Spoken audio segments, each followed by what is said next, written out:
Bormlings, by the time you're seeing this, it is officially nearly the end of the Budapest Major. Or maybe it's already over. And listen, don't be sad that it's over. Be happy. Be happy. Be happy. Be happy. Be happy. What am I doing, bro? Because today we are going to go over every single Valve-sponsored major in Counter-Strike history just to kind of keep that major feeling alive. So without wasting any time, let's just get right into it. The first ever Valve-sponsored major was held in Jönköping, Sweden.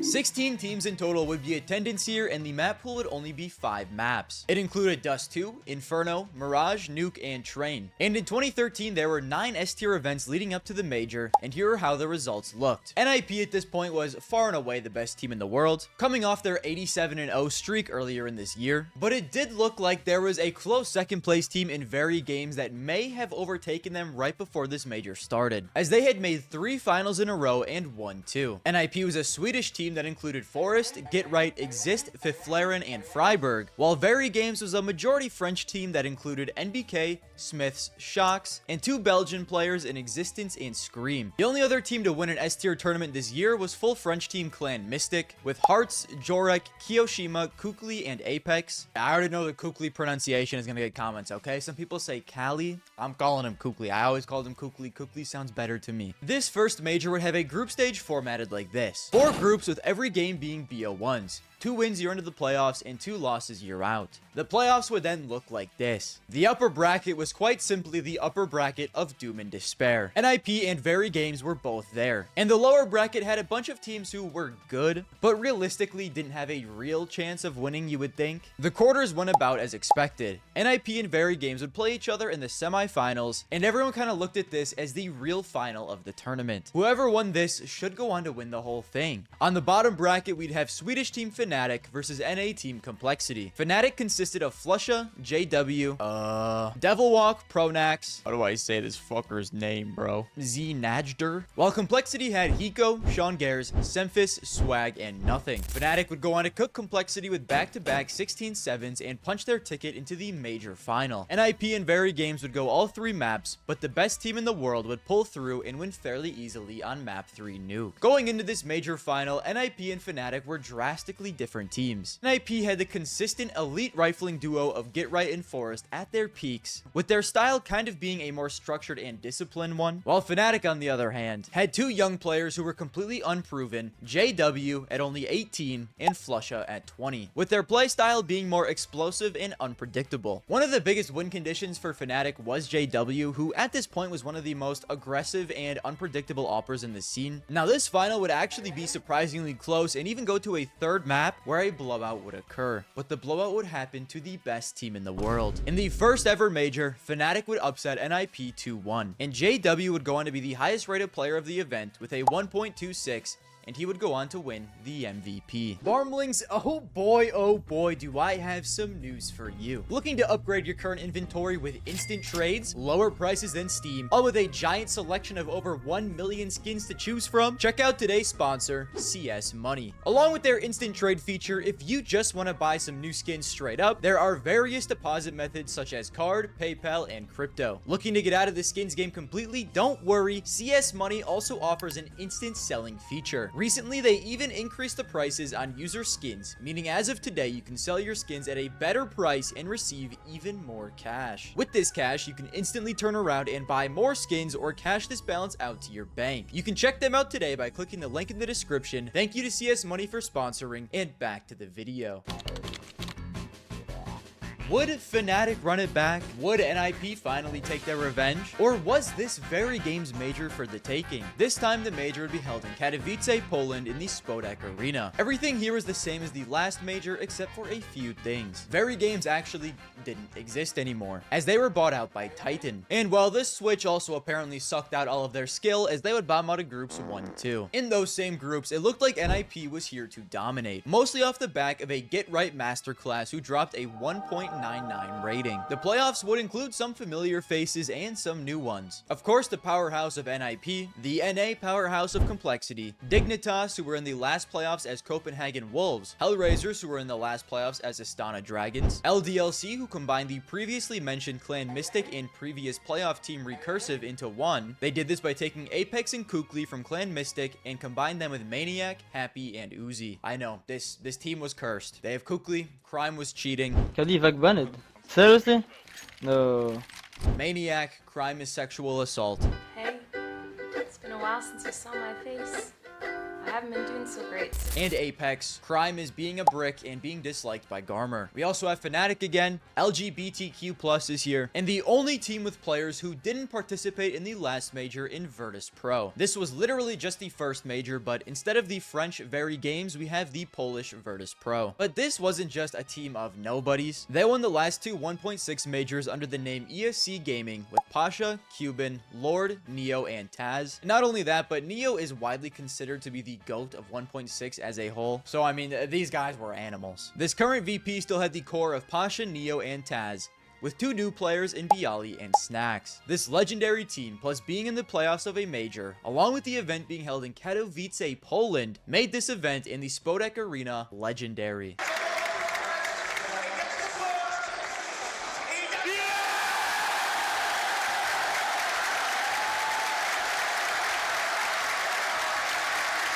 Virtus Pro would go on to make the grand final where they faced off against NIP. And with the power of the crowd, VP would win their first major. Pasha Biceps would end up being the highest rated player at the event with a 1.38 and be named the MVP.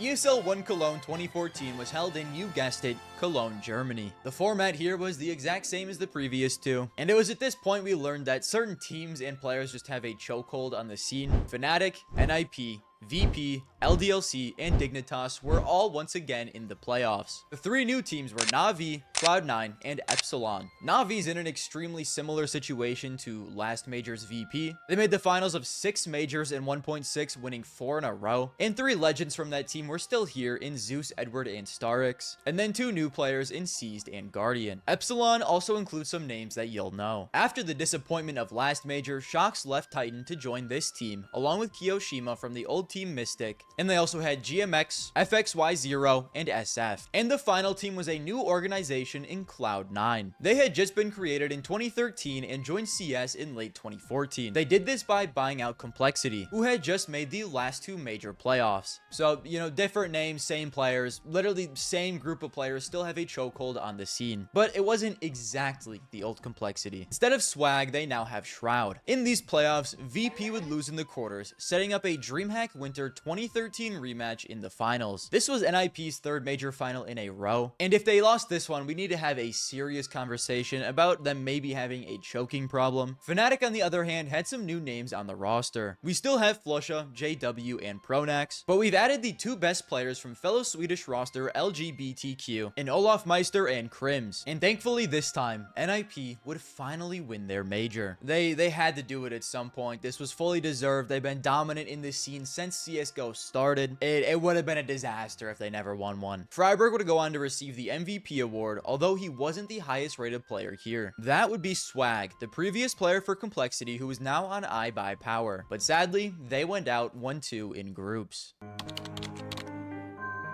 There were 6 tournaments in between Cologne and Dreamhack Winter 2014, and Fnatic would win 4 of them. They were not happy about losing the last major, and this would be theirs to win. Also, Titan and Epsilon would not be here due to some issues that popped up, as Kukli and SF received VAC bans. But for the most part, the playoffs here are probably about what you would expect. Hellraisers is back after a 1 major timeout, this time with a little fetus opera named Simple. NIP was of course here, VP, LDLC, Fnatic, Dignitas, and Na'Vi. Just copy and paste the same teams and players from the past 3 majors. And we also have a random German team here in Penta. Good work. They didn't last very long. And before we get into a lot of the results of the playoffs, some of you might know this as the Dreamhack Winter 2014 Major. But what this tournament is actually known for is the Olaf boost. In the quarters, Fnatic would play LDLC, and you know how I said Fnatic won 4 tournaments? LDLC made the finals of 4, winning in 1, and losing to Fnatic in the finals of 2. This quarterfinals match would be a war between the 2 best teams in the world. A part of the reason LDLC became the 2nd best team in the world was because of something we know today as the French Shuffle. Since Cologne, the only remaining player on the team would be Happy. They'd then also take Shox and Kiyoshima from Epsilon, and add Smiths and NBK from Titan. At this point, it was kind of just a French super team, but even with this super team, they would lose in the quarters to Fnatic.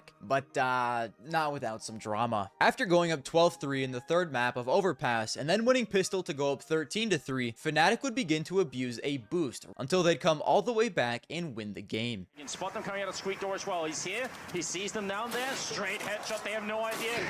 Smith's looking confused and dazed, and there's going to be a follow-up headshot on a Meister. You've got to be kidding me. He takes down Kiyoshima as well. They may have never. Wait, are they jumping around trying to check? No, I think he's just jumping. There it is. All of Meister. He's raining down death from above. He's essentially just a god picking people out. Look at this field of view. He might as well beat Fnatic. They're one step ahead. They know where they can get spotted from. They know the weaknesses of their play, and it looks like Happy, much to his dismay, has found that out just now. LDLC now down a man. Tournament, or not tournament point, not yet, but feels like it. Quarterfinal point. They pick up the round. The boost works, and that's going to be it. Beautiful.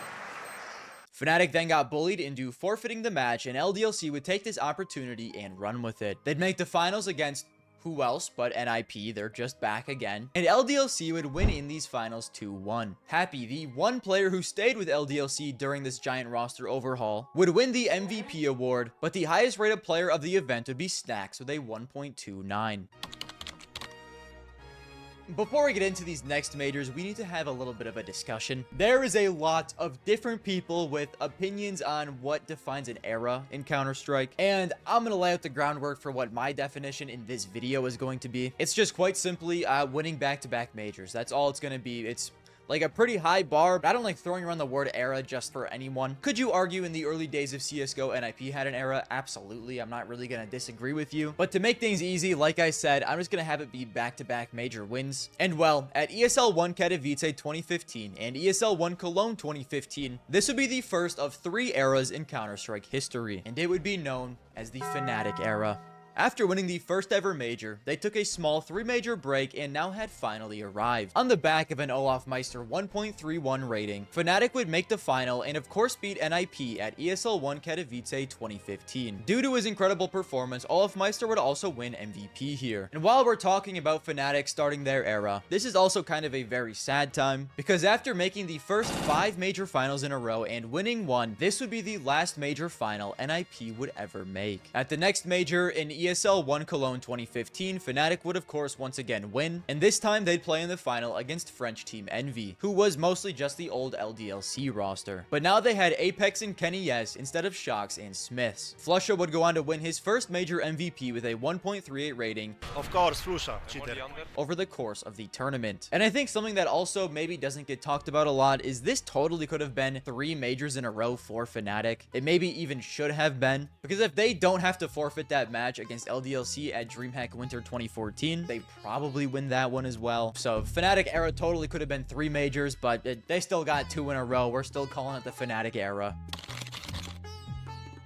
Now, going into Dreamhack Cluj-Napoca 2015, the real question would be, can Fnatic run it back 3 times in a row? Now, something that's great about this major especially is this is the first one where we had the HLTV rankings for, and if we look back at that, going into this, Fnatic would actually be the 2nd ranked team in the world, right behind a team known as TSM, as this TSM team had made the finals of 3 tournaments and won 1 right after the Cologne Major. And you might be wondering, who is this team? How did they just come out of nowhere and start dominating? Well, I mean, they've been in the scene for a minute. They were just the old Dignitas Danish roster, which had been making like every single playoff so far, so they've been a good team in the scene for quite a bit. It is crazy though how during the early time of CS, like teams were just getting thrown from org to org like it was nothing. Anyways, the top 6 teams on the HLTV rankings would make the playoffs, along with Luminosity and G2. The Luminosity core had actually made the playoffs of the past 2 majors, and it looked like they were kind of on the up and up. They were a Brazilian mixed team that included Fallen, Steel, Fur, Bolt, and Coldzera, while G2 was an international mixed team with Fox, Michaelele, Dennis, Rain, and Jacob. Here we would get an ESL One Cologne finals rematch in the quarters, as Envy and Fnatic would play. And I mean, like we've seen before, this was basically considered to be just the final of this tournament, except this time, Envy would get their revenge and beat Fnatic 2-1. They would not be running it back for a third time. With that quarterfinals game basically being the finals of this tournament, that Envy team would of course go on to run through everyone else in their way. Happy, Kiyoshima, and NBK would win their second major, with Apex and Kenny S winning their first. Kenny S would win the event MVP with his 1.23 rating, but the highest rated player here was actually AZ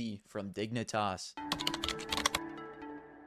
With a one small major break from an era, we would begin our second era in Counter-Strike history. MLG Columbus 2016 and ESL One Cologne 2016 would be the first and only Brazilian era, pending a couple Monster Furia runs of course. The first of these two majors, MLG Columbus, would be the first major to raise the prize pool to $1 million, along with being the first major in the United States. Previous major winner Envy had some internal drama, causing Kiyoshima to be benched, with him saying the other members in the team didn't respect him, so instead of him, they would play this major with Devil, and bomb out in the groups 0-2. The playoffs would once again include some names that we've come to expect, but we would also have some new ones as well. The players from TSM had left the organization at the end of 2015, and would form a new organization in Astralis. Astralis was an old Finnish team in 1.6, but the players would obtain the naming rights and move forward under the Astralis banner. Team Liquid signed a North American Counter-Strike team in early 2015, and would make their first ever major playoffs here with their star opper Simple. CLG was a similar story, signing an NA team in early 2015 and had barely missed out on the past 3 major playoffs, but they would make their first here. In the semi-finals, Liquid and Luminosity would play, where on Mirage,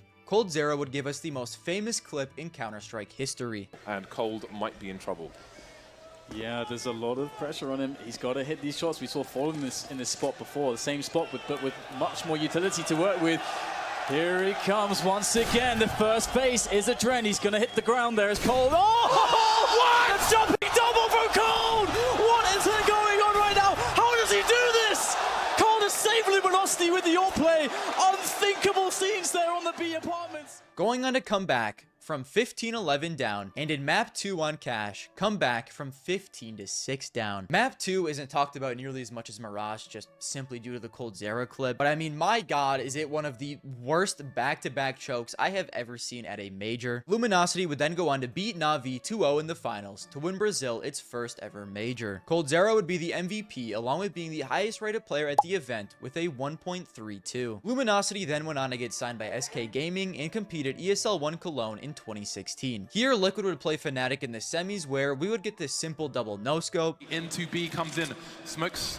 You see double smokes in the same place there. Simple just jumping casually into the side. He's going to fall down again. What is this clutch from Simple? Are you serious? What is that? You can't do that, Simple. That's not allowed. This is not FPL. This is a major. And we'd get a legendary rematch in the finals. The semi-finals of last major, where we got the Coldzera jumping op clip and the generational Liquid choke, would be the finals here. Except this time, SK dominated from start to finish. Coldzera would win back-to-back MVPs, as he'd once again be the highest rated player with a 1.38. We're back to America, and Valve finally changed the major format to be what we have today. A giant Swiss group with 3 wins you're in and 3 losses you're out. After being one of the most entertaining and talked about teams last year, Team Liquid would bomb out in the group stage 2-3. This was mostly because they lost their star opper Simple to Ukrainian org Na'Vi. It was really only a matter of time. The fit just made too much sense. At Simple-led Na'Vi would go on to make the playoffs, along with Astralis, Fnatic of course, a Gambit team with old Na'Vi IGL Zeus, VP, SK, and 2 new teams in North and FaZe. North entered the Counter-Strike scene on January 3rd of 2017, signing a Danish team, and not even a month later, they were in the major playoffs. Phenomenal work, fellas. I mean, that's a crazy return on investment. FaZe had been in the game a little longer, entering in 2016 by signing the international G2 roster, and after not a lot of success, they completely overhauled the roster, only keeping Rain and signing IGL Kerrigan, Kiyoshima from the old Envy team, AZ, who was the highest rated player at Cluj-Napoca 2015, and Opper Alu. No one's hunting for this kill. Smear's not going for it. Now he's on the knife as well. Pistol out. Oh, he's not going to go for it. No! Oh, that's brilliant. No! Go on, do it. No! They were kind of a leftover parts type team. All these guys were just left out to dry and were picked up by FaZe. It was seemingly working as they now made their first major playoffs in organization history. Both teams who in this video I've considered to have eras would lose in the semifinals. SK to VP and Fnatic to Astralis. This Astralis core is an incredibly interesting case. I've briefly talked about it but haven't really noted it.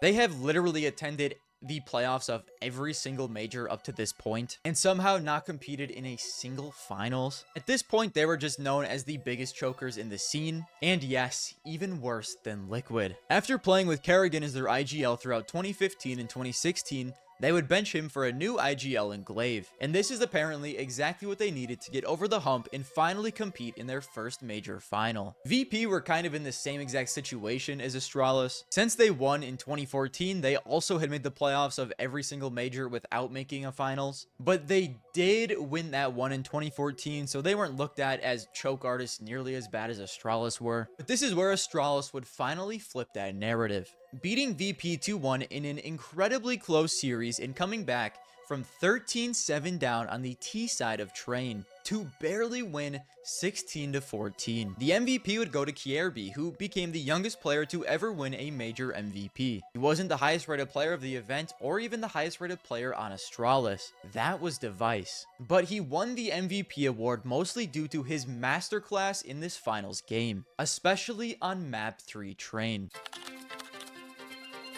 PGL Major Krakow would go on to be, up to this point, the goofiest major in Counter-Strike history. In between Atlanta and Krakow, the scene was mostly dominated by SK Gaming, and right behind them, FaZe Clan. The most recent major winner in Astralis was sitting firmly in third, but the team they had beaten in VP had fallen all the way down to number 14. Then at this major, the second best team in the world, FaZe, would go 0-3 in groups, and VP would barely find themselves back in the playoffs going 3-2. That Zeus-led Gambit team was back in the playoffs.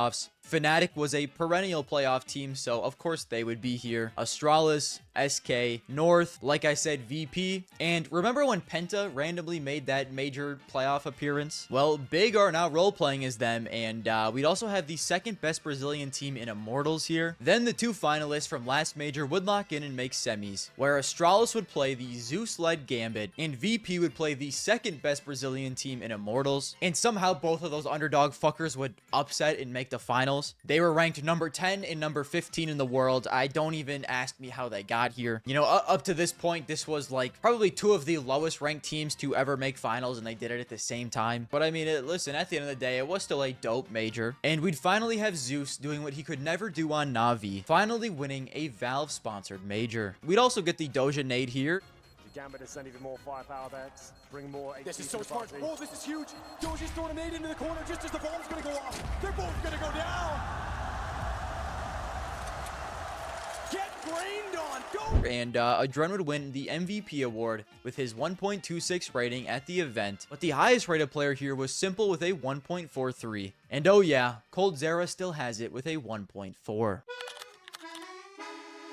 The ELEAGUE Boston Major 2018. Ugh. Listen, in my opinion, this is the best major in Counter-Strike history. Am I biased? Fucking absolutely. Here, the scene was mostly wondering if we would return to normal again. And the top three going into this was the exact same as last time. SK, FaZe, and then Astralis. Except the team in second place, FaZe, looked a little different than they did last time. In Krakow, they had Star Rifler from Mouse Nico added in place of AZ. And with their 0-3 result there, it looked like they still had some growing pains. So they said fuck it and signed Olaf Meister from Fnatic and Guardian from Na'Vi. This became an international super team incredibly quickly, and while SK was still the #1 ranked team in the world, FaZe were dominant after these moves, making 5 finals and winning 3. Then the playoffs weren't anything too crazy, as in the semis we'd have FaZe, Na'Vi, who had stolen Zeus back from Gambit after kicking him, the 6th best team in the world prior to this major in Cloud9, and of course SK. Now the last time I talked about Cloud9 was 4 years ago at this point, and the team looked drastically different than they did did before in 2014. There was a complete roster overhaul, and now they had Stewie, Tarek, Skadoodle, Rush, and Automatic. They had been very solid, but like nothing insane. But I mean, here they are in the semifinals of a major. And in that semifinals, they would of course play SK. Cloud9 would go on to beat SK, which is a very impressive win. They did kind of have like a stand-in situation going on, but still an impressive win nonetheless. And FaZe would go on to also beat Na'Vi. So in the finals, we would have International Super Team FaZe versus North American friends Cloud9. But from what we've seen from previous majors, the home crowd buff is a real thing. And this fucker was in Boston. FaZe would go in as the heavy favorites just to choke 15-11 on map 3. Stewie, look at the time happened, and the home team of Cloud9 would win 22-19 to bring North America its first ever major final. Valorant streamer Tarek would then of course win MVP with his 1.22 rating. After Kierby would shock the world and his teammates by leaving Astralis to join North, he'd be replaced by Magisk. This was the first domino that would start the Astralis era, and the third and final era of this video. Face it, Major London was a walk in the park. They didn't lose a single map in the playoffs, even against a prime 2018 Simple in the finals. At a Vice Major 2019, they once again don't lose a single map in the playoffs, where they play in the final against an underdog Alexi B-led ENTS. In the Starladder Berlin Major, they once again do not lose a single map in the playoffs, dominating a Jame-led Vanguard in the finals and cruising to their third major win in a row. Now, even if you think this era is boring, at least we got a cool little sneaky Vertigo pick over Liquid clip that will live on forever. Anyway, now obviously the picks is where it gets interesting, because on the Astralis side, the question is, their best map is Inferno. It is, but that is the map I just told you. There's a 9-game win streak for him. That would be such a ballsy pick by Astralis to just go straight. The daring pick is Nuke here. Is to say, listen, forget everything. Oh my God. It's happened, the curveball. They've gone and done it, right? A new addition to the map pool, Vertigo, and it's here in the quarterfinal.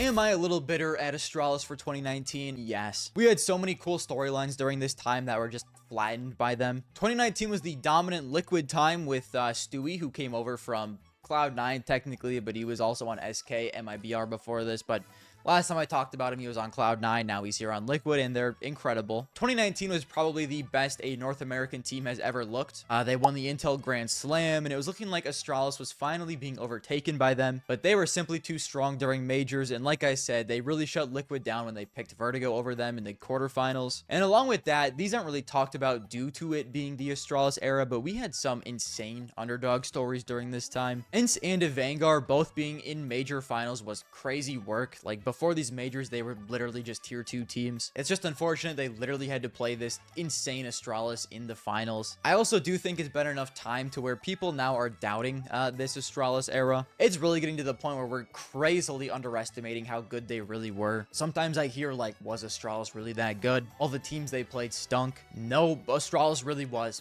that good. They were like the fucking boogeyman during this time. I have never seen a team that was quite as good as they were during this time period. In 3 majors in a row, they were 18-0 in playoff maps. 18-0. Let that simmer. They had to compete with a locked-in Liquid, Prime Simple, and you might say, well, they got to play Ensign and Vanguard in 2 of their major finals. I can promise you, it wouldn't have fucking mattered who they played in those finals. They were probably getting swept. They played great teams before those finals.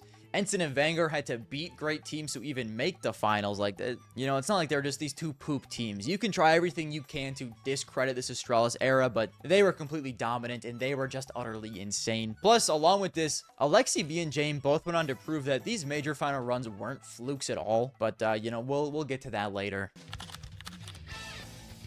ESL One Rio Major 2020 canceled due to COVID.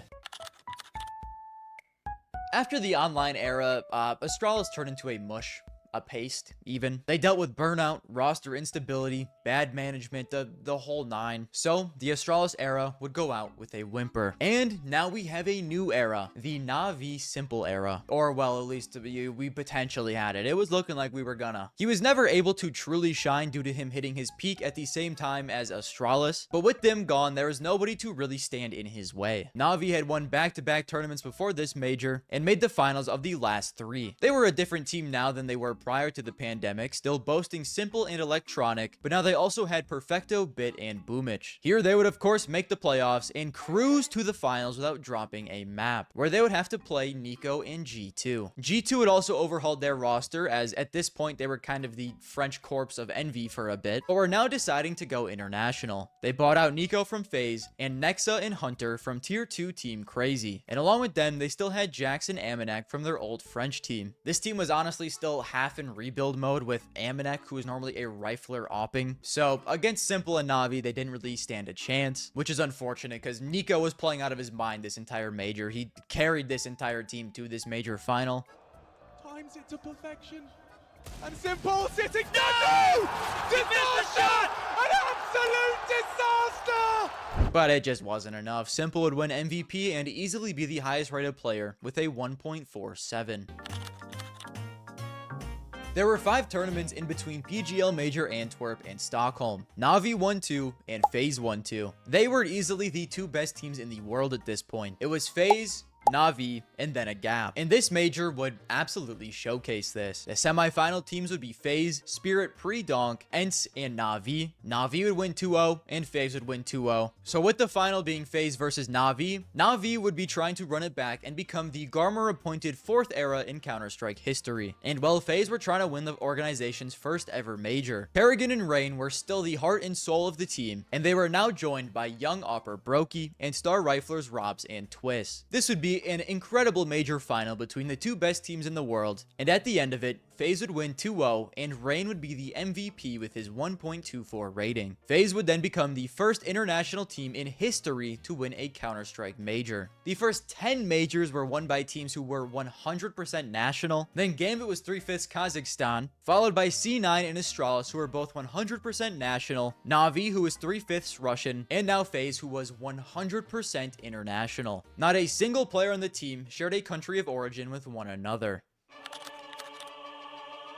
At the Intel Extreme Masters Rio Major 2022, FaZe unfortunately gave up after winning Antwerp and went 0-3 in the group stage. They just tend to do this sometimes. And when looking at the playoffs of IEM Rio, it is drastically different from early majors where we saw the same names over and over and over, while also kind of being strangely similar. Cloud9, the classic NA team, was here, except they were now Russian, as they bought out the old Gambit roster that gained prominence during the online era. Classic Swedish Fnatic was here, except they only had 1 Swede, 2 Danish men, a Brit, and a Neanderthal, a Netherland man. Mouse is also here, and this was their 2nd ever major playoffs, which is insane considering they've been a consistent organization in the scene since 2002. They were always a German team for the most part, except in recent years they had made the switch to being an international team, and I mean, look at all those flags. Who the fuck is Outsiders? Well, this is a classic organization that has been in nearly every major playoffs in Virtus Pro, but due to the Russia-Ukraine war and VP having ties to the Russian government, they need to play under the name Outsiders. This was also not the Polish VP that you are used to. This was that a Vanguard team with Jame that had made a major final a few years ago. We also have Spirit, again, Pre-Donk, Heroic, who is a full Danish team that had been on a tear under their leader Cadian, a full Brazilian team in Furia, and Na'Vi. So I mean, if you squint your eyes, this is the same old playoffs. Classic VP is here, Fnatic, Na'Vi. Mouse is that random German team that sometimes makes it, theoretically. Cloud9, classic NA team, theoretically. Spirit, random tier 2 Russian team. Heroic is close enough to Astralis, and Furia is close enough to Luminosity/SK. So if you really think about it even further, with Outsiders and Heroic making the finals of this major, it's pretty much just ELEAGUE Atlanta Major 2017, with Astralis and VP in the finals. But this time, VP would get their revenge, and along with proving a Vanguard in the Starladder Berlin Major was not a fluke, Jame would win the MVP, posting a 1.31 rating. The Blast TV Paris Major would be the last major in CSGO's history, and it was a complete mess. Kind of. Tell me how many of these teams you know. Gamer Legion, Monty, Apex, and Into the Breach. No? Well, I mean, these are 4 of the 8 playoff teams at this major. And prior to this, almost no one even knew who they were. Along with them, Heroic is back after losing in the final of the last major. FaZe relearned how to play the game. And I'm finally mentioning Team Liquid again, after years and years. Although this one is drastically different than the last one. And this is the first time all video I have mentioned Vitality. It will unfortunately not be the last. They were consistent consistently a very good team in the scene, but never really achieved anything major-wise. Sometimes they snuck in and lost in the quarters, but that was about it. This Vitality team had star Opera ZywOo, who was one of the best players in the game at this point. Remember Apex from those old French teams? Well, he's now calling for them. And they also had Spinks and two other players you might know in Magisk and Dupree. Two players from the dominant Astralis era. Anyways, they played Into the Breach, Apex, and Gamer Legion in the finals to win their first and last ever CSGO Major. ZywOo would of course be the MVP with a 1.39 rating. That then brings us to today in Counter-Strike 2. So far up to this point, we've had 3 majors completed, and maybe by the point this is uploaded, the 4th one has been completed.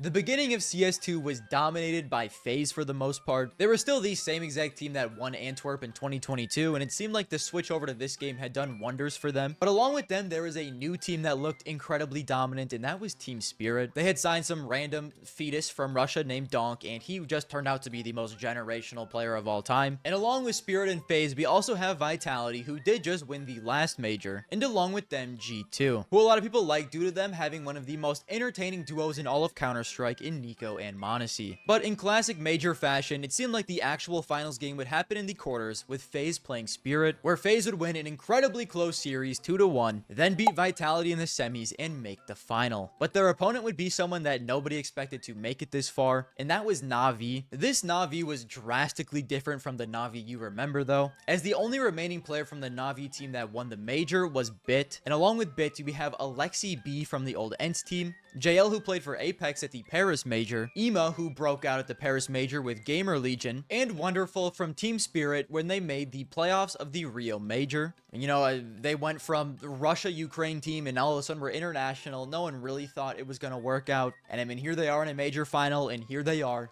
beating FaZe 2-1. So along with Jame, Alexi B would prove that his major run a few years ago was not a fluke. And the major MVP would of course be JL. After that, we have the Perfect World Shanghai Major, where we would get that quarterfinal match from Copenhagen in the finals this time in Spirit versus FaZe. In this finals game, we would have an absolute masterclass from Donk and Magix, and Spirit would win 2-1 against FaZe. And Donk would cap off one of the greatest years we have ever seen in Counter-Strike history.